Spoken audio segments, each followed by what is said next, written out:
బ్రతకద్దు అబ్రహాము, నీవు అనుసరించి పాపిష్టి ప్రజలతో ఉన్నావు, పాపిష్టి పద్ధతులను ఆచరించావు, పాపిష్టి ప్రాంతంలో నివసించావు, ఏం సాధించావు? అభాగ్యుడిగా మిగిలిపోయావు. నేను భాగ్యవంతుడిగా చనిపోతున్నా.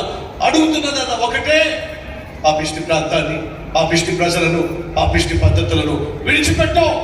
నీ కోసం నేను దాచిపెట్టిన భాగ్యాన్ని చేతపట్టు. దేవుడు నిన్ను పిలుస్తున్నాడు, రోజు వస్తావా? దేవుడు నిన్ను వెతుకుతున్నాడు, దొరుకుతావా? ప్రభా, ఆ భాగ్యుడిని నేనే ప్రభా.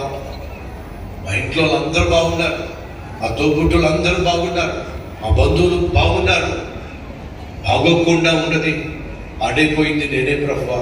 అయితే ప్రభు అంటున్నాడు, నిన్నే నేను పిలుస్తున్నాను, నిన్నే నేను బాగు చేయాలనుకుంటున్నా, నిన్నే భాగ్యవంతుడిగా మార్చాలనుకుంటున్నా. నువ్వు చేయాల్సిందల్లా ఒకటే, ఉన్న ఫలాన నీ జీవితాన్ని నా చేతుల్లో పెట్టు. ఆశీర్వదించి అనేక మందికి ఆశీర్వాదంగా మార్చేస్తా. ఈరోజు మన మధ్య ఎవరైనా భాగ్యులు ఉన్నారా? అయితే నా ప్రభు అంటున్నాడు, నిన్ను నేను త్వరలో భాగ్యవంతుణ్ణి చేయబోతున్నా. నాకు దొరుకుతావా?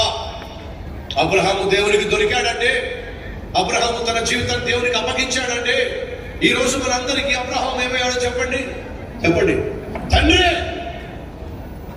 భూమి మీద దేవుణ్ణి నమ్మిన ప్రతి ఒక్కరికి తండ్రి ఎవరో తెలుసా? అబ్రహాము. దేవుడు మాటించిన ప్రకారమే అబ్రహాము సమస్త జనములకు తండ్రిగా మార్చేశాడు.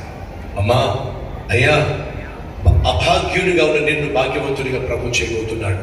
నీ జీవితాన్ని ప్రభువుకు అంకితం చేస్తే ఎన్నడూ చూడనటువంటి భాగ్యాన్ని నువ్వు చూస్తావు. 3, అతనికి కోపం ఎక్కువ, ఆవేశం ఎక్కువ. ఎందుకంటే బహు బలవంతుడు, అంతేకాదు అన్ని విద్యలు నేర్చుకున్నవాడు.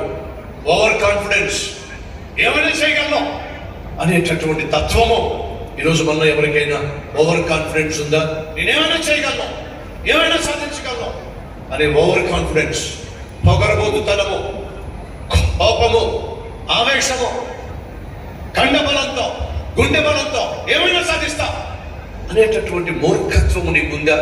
అయితే బైబిల్లో ఒకడున్నాడు, అదే మూర్ఖత్వం కలిగి తన ప్రజలైనటువంటి ఇశ్రాయేలీయులు 400 సంవత్సరాలు బానిసలుగా ఐగుప్తు దేశంలో నివసించవలసి ఉంది.